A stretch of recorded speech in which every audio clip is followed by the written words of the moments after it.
So he set sail for England, leaving the lost colony to its fate. From that day to this, no one has ever known what became of the lost colony of Roanoke. When Sir Walter Raleigh tried a third time to plant a colony on Roanoke Island, he sent across the ocean farmers, mechanics, and carpenters with their wives, thinking that families would be more content to stay than single men. The expedition was in charge of Captain John White. The colonists landed on the island, built houses and forts, planted gardens, and cultivated the fields. Raleigh had advised them to make friends with the Indians. So, when one of the chiefs came in, Captain White greeted him and gave him some cheap jewelry, a gaudy handkerchief, and a knife as presents. He then asked the Indian to kneel down while he conferred on him the title of Lord of Roanoke. All went well with the little colony. The houses were ready for the coming winter, the crops were growing, and the Indians were friendly. There was great rejoicing when it was announced that Mrs. Dare, the daughter of the governor, had a little baby girl, the first white child of English parents to be born in America.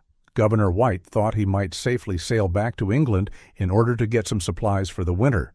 He planned to return to his colony in a few weeks, so he went to England, leaving his happy people on Roanoke Island. But when he reached England, he found that country in a state of great excitement over the threatened Spanish invasion. Governor White could not get back to his colony at Roanoke.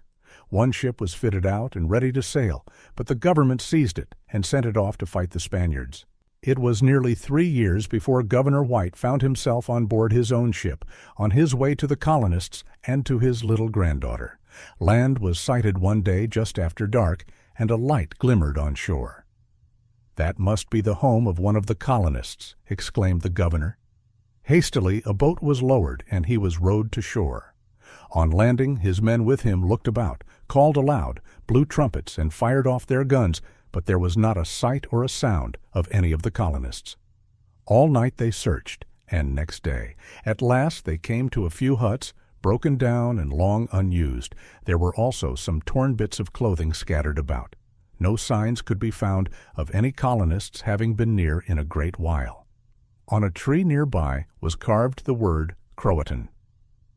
Governor White, when he saw this, thought he knew what had become of the colonists, because he had told them that if, for any cause, it was necessary for them to move away, they should carve on a tree or doorpost the name of the place to which they were going. Croatan was the name of a tribe of Indians, and the governor at once thought his colonists had gone to the island where those Indians lived.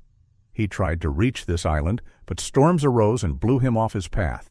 Besides which, his crew demanded that he return home.